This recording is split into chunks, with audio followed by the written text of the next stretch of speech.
Hey everyone, before I get started, I just want to remind you that if you like my content, hit that like button, subscribe to my channel, and then join the Militiaman and Crew Patreon community by clicking the link in the caption. Hey, good evening everybody, it's Friday, and just wanted to say hello and let you guys know that so many things have been happening. You guys watched my last video, I'm sure, or you've read our data that's in patreon.com/MM and Crew. And our Discord Militiaman's chat room. So all that data is there. And today's data is just as important. It's a collective from Samson. She's always very super when it comes to making the news arrive. And not necessarily making it arrive, but she brings it in. And we thank her very much for that. Well done, well done. And also, just FYI, there's Gigi. She keeps the Discord chat room contained and on fire, and we appreciate that too. That's a big thing. We have obviously our other members. We have Pompey Peter, and we have Petra, and we have Brian the Lion. His spiritual data comes out on a regular basis, and we put that out too. And that goes to the public, and that is important because it's just a very small, brief synopsis of where we feel that people should have a little bit of hope. Right, and then we leave it limited to that, but that's it. Okay, so check it out. It's wonderful, wonderful news, and we're going to get on to this. If you guys remember back, you guys will probably realize that everybody, not just you guys, but everybody should know that I do go back in time sometimes, because if you go back in time, you can see what was said before and what's happened up to today, right? And I think that's applicable. So let's just take a step back and go, well, who's in office now and how long has he been there? Al-Sudani has been in office now since about October of 2022. And then he appointed his cabinet, I believe, in and around October, November, same time frame, right? And so he's got about 24, I believe it's 24 members. And so when they have their meetings, there's quite a few people.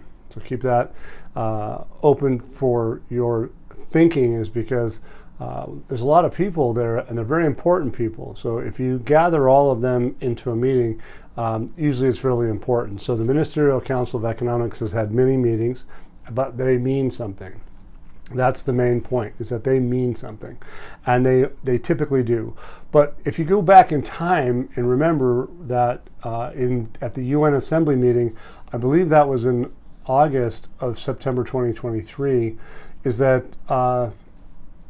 Al-Alaq, not Al-Alaq, I think he was there, but Al-Sudani had a meeting, and he did a speech, and he talked about many things. It was a lengthy speech. It was a good speech. But one of the things that Al-Sudani has while he was in those meetings, he was talking about he's doing deals with all different types of countries, different places, different commodities, different investment opportunities. He did all that. And that's still ongoing. And as you'll see, as over time, if you come back from that point on, you're going to notice that he's been doing what he said he was going to do. He has been noted for achievements, and those are powerful. But if you go back and some of the negativity, some people think I'm not being negative, but or I don't focus in on that, and I don't focus in on negativity, because you can get that at any news media station that you want. You can get that 24/7. What I try to ferret out is the positive side of our investment. Of course, there's some downsides. We all know that there's corruption. We all know that there's been many different issues that just doesn't jive. For instance, turning off the oil to the Cyan pipeline, that's a negative. We talk about that, but do we shed a light on it? Well, the light that's good about that is that, well, it's costing them billions of dollars, so it's got to give them some pressure, right? So be careful on when you guys see some of those comments that are out there that think that we're not focusing on the negative. But if you want the negative, you can go somewhere else, because it isn't what we're going to be looking for. We're looking for is for that hope, and the reality of it all. And we all know that negativity is part of reality. But why focus in on the negative? Because it can just go spiral downhill like quite quickly. And so that's why I don't focus in on it. So those of you that are looking for that, enjoy your afternoon, enjoy your evening, and there's plenty of other places to go find it. Click the TV channel. Okay, you're going to find a lot of it. All right, but listen, the IMF, the possibility of a collapse of the global monetary system already exists. So we did go over some negativity, didn't we not? This was back in August 9th of 2024. So it's been a little bit. That's today I printed that. Forgive me. It's May 3rd of 2024. The executive director of the International Monetary Fund for Russia, Alexei Mozhan, said that he does not rule out the possibility of the collapse of the current global monetary system. Okay, so this was in May. And so didn't Al-Alaq and Sudani have a talk about that the project to delete the zeros is still underway back in July 2023? Sure they did. Didn't Al-Sudani in September of 2023 talk about somewhat being the savior of the global financial system, restoring confidence in Davos, all those things subsequently after? Okay, well, why would he have said that? Why did Al-Sudani say to the world that the Iraqi dinar is stronger than the dollar? Was he lying? Well, if he was, that'd be a negative, wouldn't it? I don't think he was. So obviously we have to just wait and see how things progress, because it wasn't said just once, he said it more than once. So for a prime minister of a country to say something, there was probably some reasoning for it, the meaning behind it. And that's his words, not mine, okay? Those are in our room, in Patreon, and you guys feel free to come on in and do your own research. But the fact that they talked about this leads me into another thing, is that it isn't just the United States that is having a problem, but China is too, right? So the monetary system has had some problems, and we know that there's a lot of debt out there. And since probably 2008, there's been some issues. You guys, look, we're not talking about gold and silver and precious metals and all that with me, but I have studied it for about 20 years or more. Am I interested? Of course. Am I following it? Yeah. Does gold have the best stock chart on the planet at the moment, as far as I'm concerned? Yeah, it does. Just look at 30 years history. Because 30 years is a really big barometer of market reactions, and it shows all the sentiment. It shows all the things. It shows all the political history. You can probably define it, if you actually segment it, to specific things that happened in the world to that price, okay?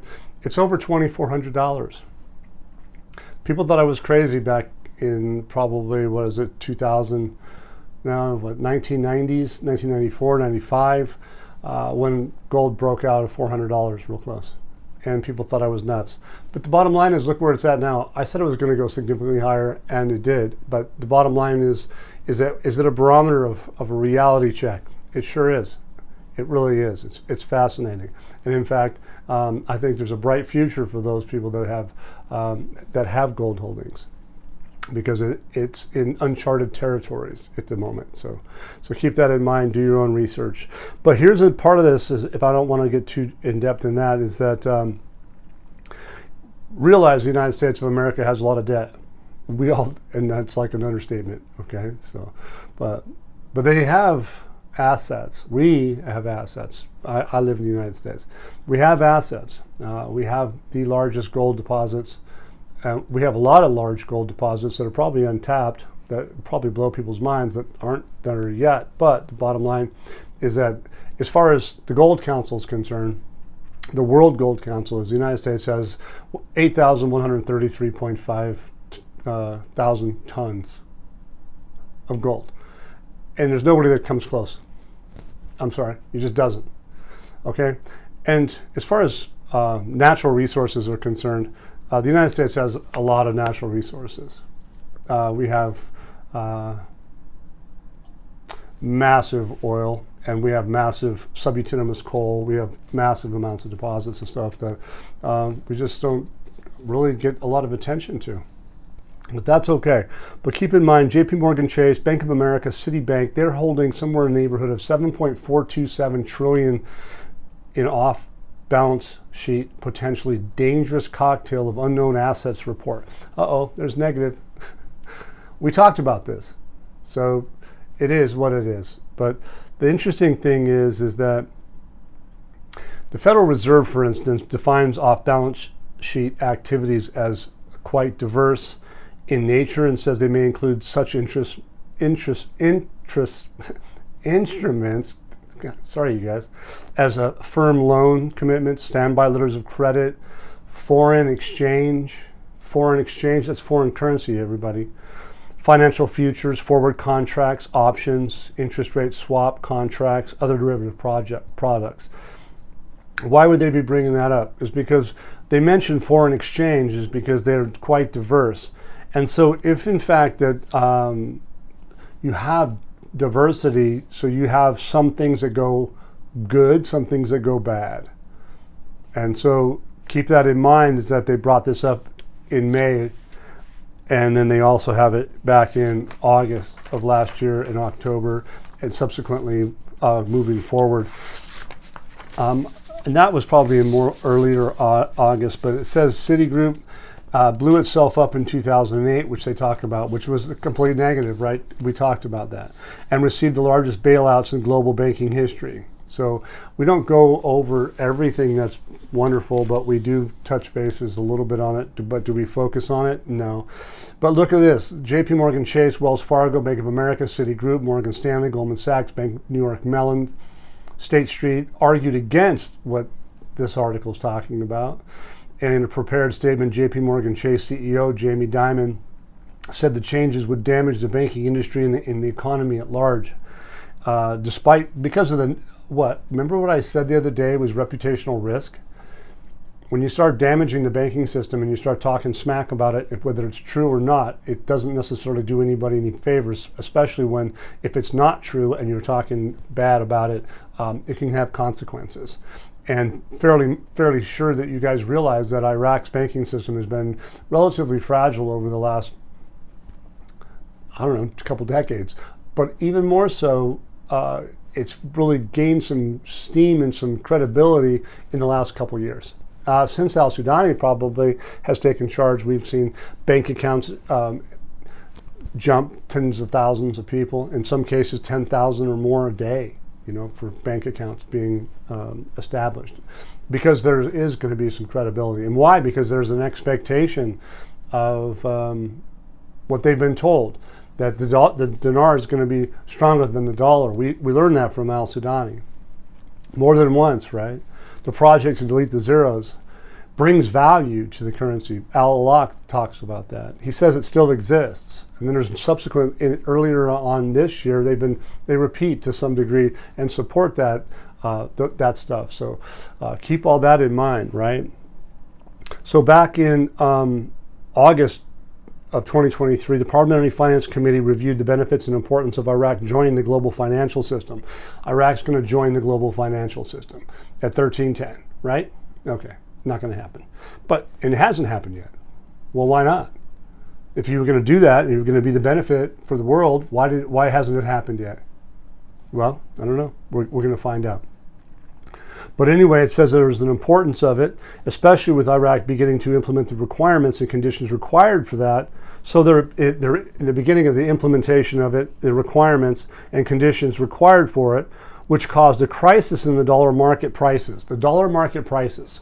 So basically, in August, the Parliamentary Finance Committee is talking about this. Because Iraq has implemented the requirements and conditions required to do what? Go into the global financial system, it's caused what? A crisis in the dollar market. What price is in the dollar market? The official exchange rate hasn't changed since then, but what has? The parallel market has. So basically it was a shot across the bow against the corrupt. And what have you been seeing in the news lately? Non-stop attacks on a little bit of al-Sudani, right? And Al-Alaq, the central bank governor. And so just the mention of this, that's what it says, the mention of it, okay, caused it. it says the committee and Jamal Cougar, which is Mr. on both sides of the fence, politically. I say that with a little bit of humor, you guys. There's a real importance of Iraq's accession to the international financial system, as Iraq still needs to develop its financial and banking system in order to keep pace with developments in the global economy. He goes on to add that Iraq's accession to the international financial system will what? It will enhance the world's confidence. Remember that in Davos, restore confidence? This is in August. Al-Sudani talked about it in September. In Davos is 2024. Okay? All right. So you got to take the history and say, well, wait a second. So wait, I remember all these things, and you guys everybody should remember that has been following me for a while. So it says, again, Iraq's accession to the international financial system will enhance the world's confidence in the Iraqi financial and banking system. And this matter opens a new door for investment in Iraq. Iraq needs the world's confidence. Well, not only does Iraq need the world's confidence, the world needs Iraq's confidence and to restore confidence to that financial system. Okay, it says Iraq needs the world's confidence in its financial and banking system and removes any suspicions about it. So they're not only going to clean up Iraq's financial system, and you can see that as Al-Sudani has been in place since about, like I said, October, November 2022, and you can see subsequently how that has progressed. It's flat out amazing. Okay, it says it's noteworthy that the application of the SWIFT system, restrictions on the dollar, combating money laundering and terrorist financing, and other steps that Iraq began to initiate 2 years ago. This is in August, so it goes back 2 years ago. So that's even further back than I mentioned, which caused a crisis in the exchange rates and all requirements for joining the global financial system. So, excuse me. But fact remains is, that's back then, and we move forward, so progress has been made. Basically, the finance minister, her name's Taif Sami, she discussed with the British ambassador to Iraq during that time frame that Iraq's steps to engage the international financial system have been the most prominent measures and reforms that the government is taking in the field of banking and financial sector in a way that contributes to enhancing economic development in Iraq. So you have the financial minister, or the finance minister, you've got Al-Alaq, you've got just about everybody in the world that has anything to say in this last, say 24 months or less, 18 months, looking at Iraq as a restoring confidence kind of circumstance. And what are they doing? They've put the ICE-Qada systems into place. They've been working on together with the Kurdistan region to try to hammer out the hydrocarbon law. They've tested the Cyan port again to open up the oil. They've been doing a lot of things. And so obviously there's a good reason for them to be looking forward to what they say with Al-Alaq and the Central Bank of Iraq. The new building is to have some sort of a celebration potentially this year or early next year. So why would they be doing that if they weren't going to be making a move at some point, right? They just wouldn't be. So please remember this, okay? So we're going to start in Militiaman and Crew. I might start focusing on a little bit more with some other things that are related to the Iraqi dinar, because I've always said a dinar is my focus, not necessarily the Vietnamese dong or the Indonesian rupee or any of these other currencies that are out there. I haven't focused on them because that's not really my study. Are they related? Well, they could be.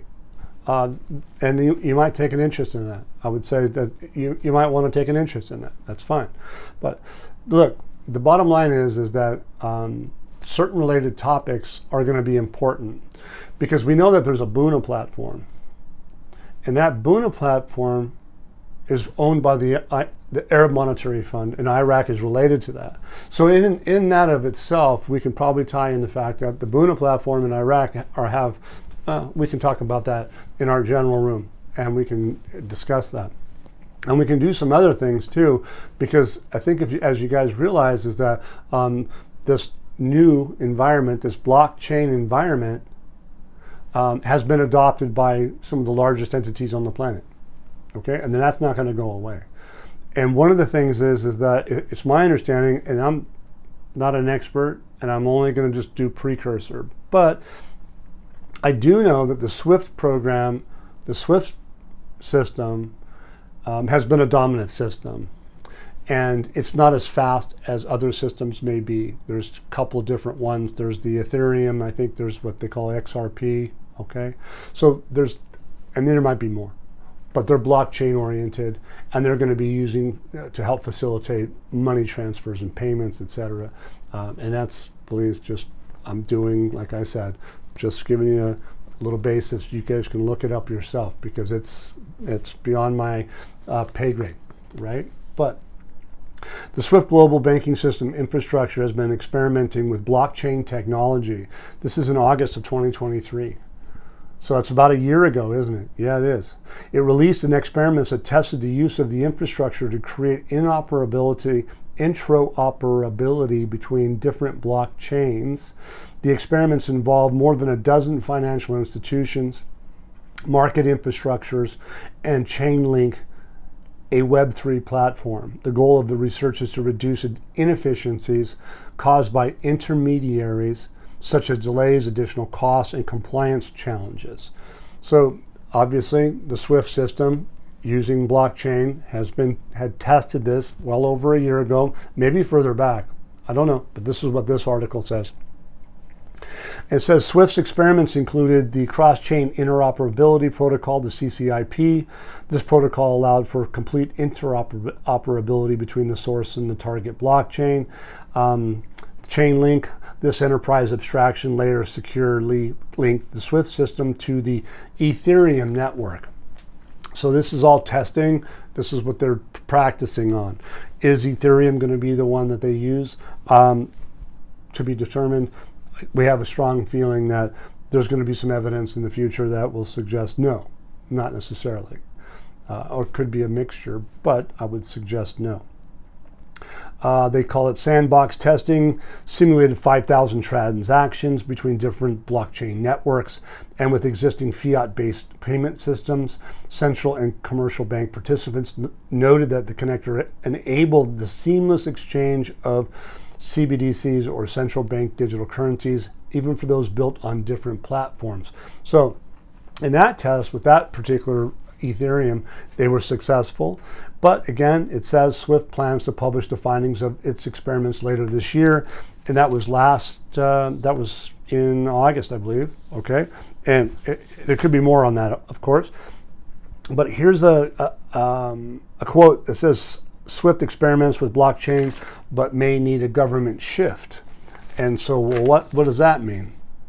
Well, it might need government shift in the way governments think, because not all governments were open to this new systems. It says, though, that in the next 12 to 24 months, from October 13th, 2023, so we're getting really close to that 12-month period.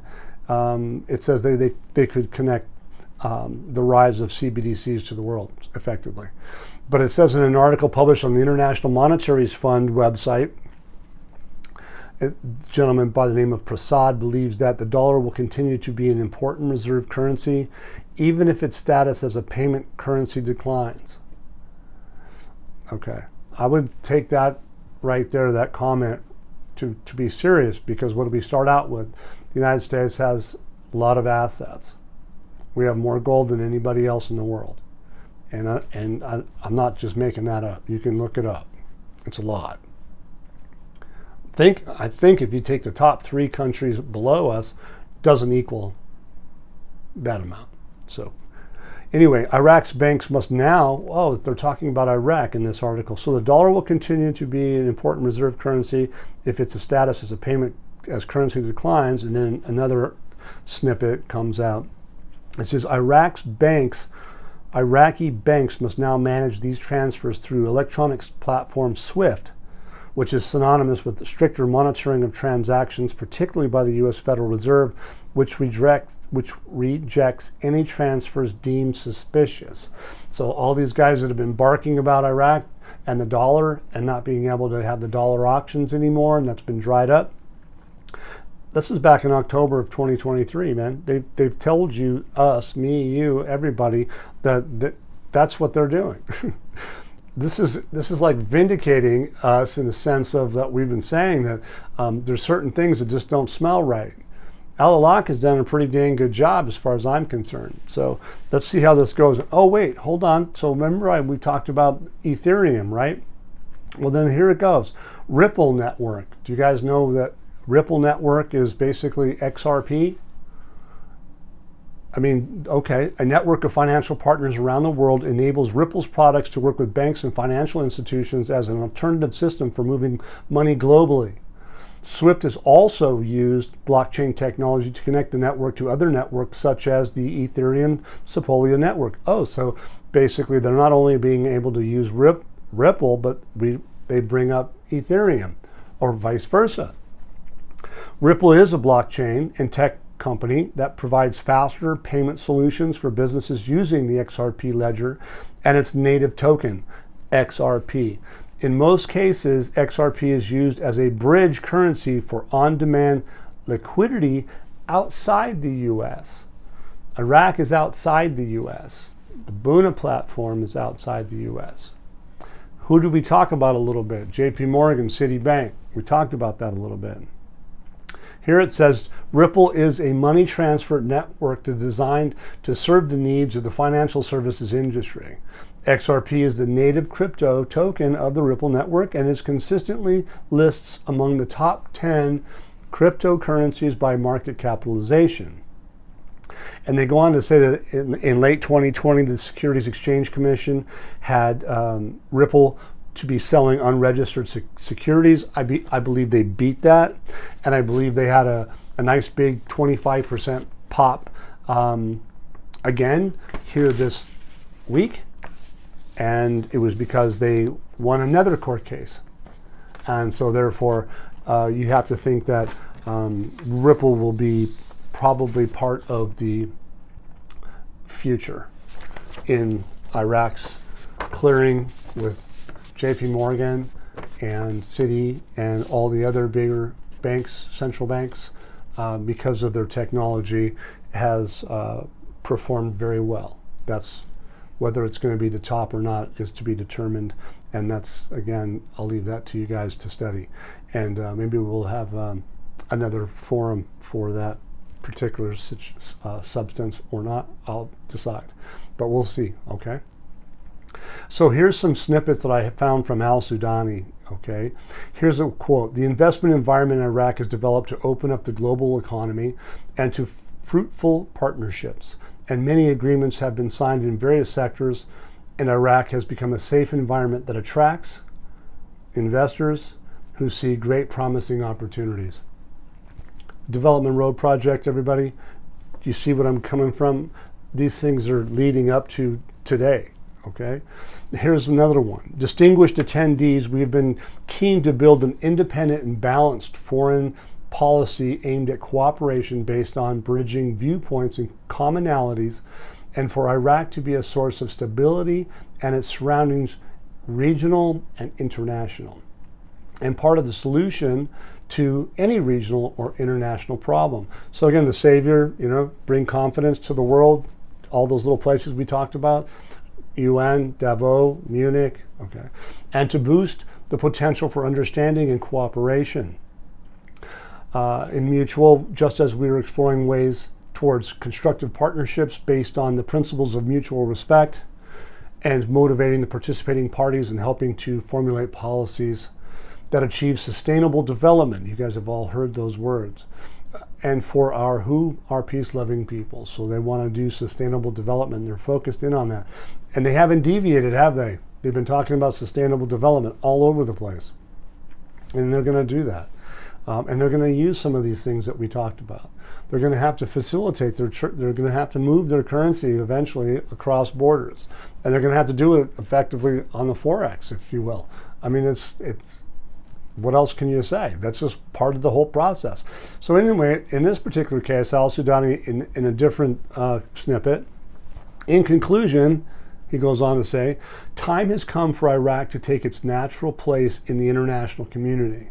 After its remarkable success in fighting terrorists on the behalf of the world and defeating it with the help of friends and partners, the Iraqi people have recorded immortal heroics in combating the worst criminals in the prominent role of the wise authority represented by the Grand Ayatollah Mr. Ali al-Sistani and his blessed fatwa, and the valor of the Iraqi security and military forces in these victories, as well as laying the foundations of societal peace.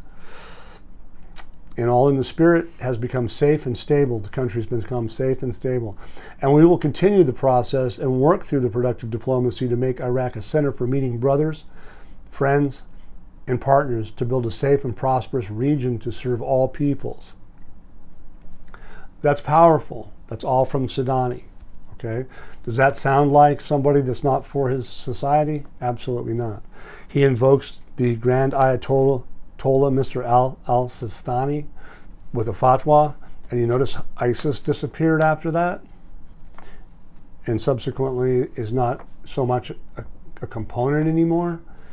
I think it's really pretty powerful. So peace be with the country of Iraq, peace be with all the Christians in Iraq and the Muslims, everybody, peace be with you all from me, Militiaman and crew. I want to thank you guys all for being with me this weekend on a Friday.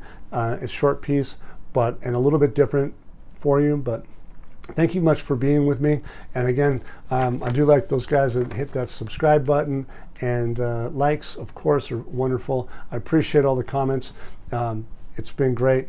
I know there's a little bit of loose ends out there in the comment section, but hey, check it out. But hey, PayPal, Venmo, Zelle helps a great deal. Thank you very much for all of your help. Appreciate it. Once again, guys, don't forget to hit that like button if you like this content, subscribe to the channel, or join us at the Militiaman and Crew Patreon community for even more exclusive content. You can also donate to this channel by hitting the links in the banner to help keep this page up and running. Your generous support is greatly appreciated, as always. Much, much appreciated. Thank you so much, and have a great day.